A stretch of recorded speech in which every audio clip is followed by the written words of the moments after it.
back in the mid-70s, when I was a kid, my parents bought me a electronic keyboard, and it was a kit of components. I'm going to see if I can look it up online, because I have found a photo of it online before, but it was basically a terrible synthesizer that you built. You put all the components in, and it didn't need soldering, as I recall. I think they must have been some sort of spring mechanism where you put the components in place, and it was always terrible. You had a strip of metal that you would push up and down to make contact and produce the tone. But I've always loved that sort of synthesizer-y type thing, and I mean, we were wetting ourselves when some friends had a what was it called, a stylophone, was it? I mean, again, utter garbage, but back in the 70s, it was you know, it was pretty clever stuff. Now, for some reason, a YouTube video popped up whilst I was viewing other things, and it was about these modern little MIDI keyboard things, and I eventually came across this. It sparked my interest, and some of the stuff they can do on these things is amazing, and this is less than £100. So I just had to get one. It comes with basic software, Analog Lab Intro, Ableton Live, which is a sort of industry standard recording suite, the Gentleman, which appears to be a piano model, Model D, Melodics, and Loop Cloud. Not entirely sure what all the other things are. So it seems you get a whole load of different sounds and things that this will play through your computer. It's also got MIDI out, so you can connect up other synthesizers and things to it. I just couldn't resist. So yeah, I thought we'd just open it up. There are videos on YouTube from Arturia, running through the basics. And there's a lot of videos, mostly shorts, where people are making up, you know, old 80s pop songs that use this type of sound. And it shows you, well, they don't show you, they just build up the different layer the sounds until you recognise the song. So I thought, we just got to have one. So I thought we'd have a look, see what you get. The packaging is as you would expect. We have a nice little Arturia branded USB key, and it's a right angle key, which is you know, a right angle plug, which is nice. Oh, obviously it weighs virtually nothing, and that's it. Not even a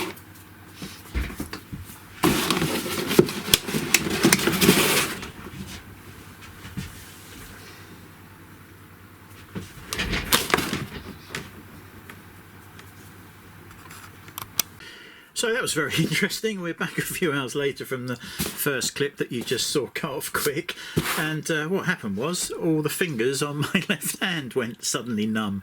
I'm thinking, typical bloke, this is stroke time, but here we are in the same day evening, and I think it's a trapped nerve in my shoulder and neck. I've certainly got some pain in that area. It all came back to life pretty quickly. I'd never experienced anything like that before, apart from the odd tingling when I get the occasional migraine. But yeah, from sort of here to the tips was all tingly and numb. Very, very weird sensation indeed. So yeah, not pleasant, but all good. It just shows you how things can go completely pear-shaped, completely out of the blue. Yeah, no idea, apart from possible pinched nerve in my neck or shoulder. So we are back and we'll carry on. I was just explaining my reasonings behind getting one of these from messing around with a DIY build-it-yourself keyboard back in the 70s. So I think I might have already got it out. I think I was talking about the weight not being very much. Well, of course it's not. It's all plastic. apparently the earlier version had a metal base which made it a little bit heavier. Now there is a serial number and an unlock code which obviously I'm not going to show online. It's made in China, designed and engineered in France by Arturia. So that is what it is. A very nice black version. They also do a white one, which I considered, oh yeah, very nice keys. So we've got shift, hold, octave up and down. We've got touch, capacitive touch, transpose and modulation areas here. Touchpads, cool, they're very stiff. We've got 4 sliders which feel very nice. There is no detent in the middle or anything like that. And then we have a tiny little LCD screen here and a endless encoder with button push, and then you've got, weirdly, that clicks. These are also endless, but they are completely smooth. Probably makes more sense when you are changing values and you might want the value to change by only one point, you know what I mean. No click buttons or anything, so they feel very nice as well. On the side we've got an Arturia logo and this sort of pretend wood effect. On the back we've got one of these, what were they called? Is it a Kingston locking point? Was it Kingston? Somebody remind me if that's correct. I think that's what it was. It used to be on laptops and various bits and pieces, and still might be. I've not really looked. We've got MIDI out. Control is for a foot switch, expression pedal, that sort of thing. A nice USB socket, so I think perhaps it wasn't USB-C on the older versions, and nothing on the side there. Nice thick rubber feet. Now either my workbench is not level, but I suspect it's more likely that the keyboard itself is a bit wonky. That's a bit disappointing. Yeah, I think that's what it is. The keyboard is slightly out of shape.